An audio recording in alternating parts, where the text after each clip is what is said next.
Why did Jesus rise and die? It's a question that we might ask, especially as we come to this week with Good Friday and Easter, and a time in which his death and resurrection is particularly noted and celebrated. Why did he go to the cross so willingly, and why did he come back from the grave?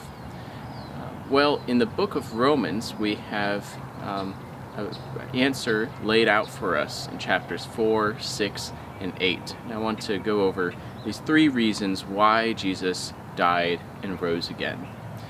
In chapter 4, at the very end of chapter 4, the Apostle Paul says that Jesus was delivered to death for our trespasses and was raised for our justification.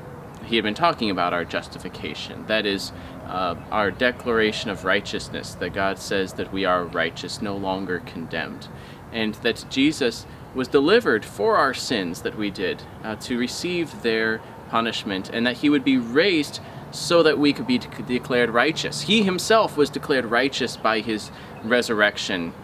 The atonement for sin was sufficient. He no longer needed to be under the dominion of death. Indeed, he was now declared to be innocent, having fully paid for those trespasses. And so he was declared righteous, and all those who unite to him by faith, and that's Paul's big point, we're justified by faith, that's those who receive this by faith share his status as those who are righteous, who are justified.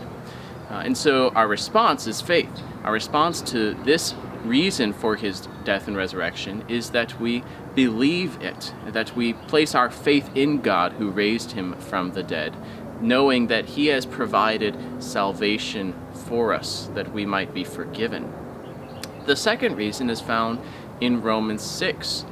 There, Paul notes that Jesus died and rose again, that we who believe in him would die to sin with respect to sin, and that we might rise with Christ to a new life, or to newness of life, that we might no longer live under the bondage of sin, but that through Christ's death it would have no claim on us, no dominion over us, that life has finished, has ended, and a new one has begun when we are baptized into Christ.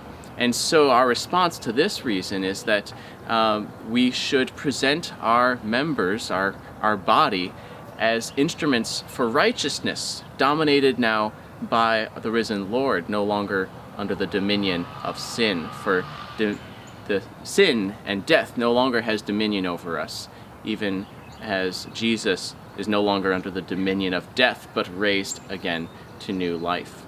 So first, we are justified, declared righteous. Second, we come to newness of life, that our very way of life gets changed, not just our status.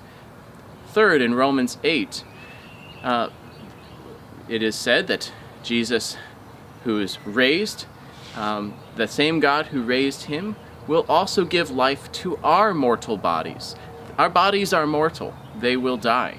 But we can have great hope that just as Jesus died and rose again, so we, even though we die, will also be raised. Our bodies will be raised to life, that we will enjoy the life that God intended for us and for all creation, that we will be released from bondage to corruption, and that Jesus is the first fruits, the first one to come back from the dead. He will bring all of his people with him to this full restoration. And so our response there is one of hope, of eager longing for that day, the redemption of our bodies, as Paul calls it.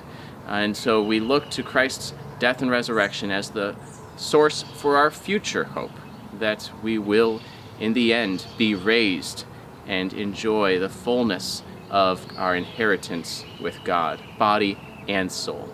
So let us believe, because Jesus has died and rose again, that God will save us from our condemnation for sin.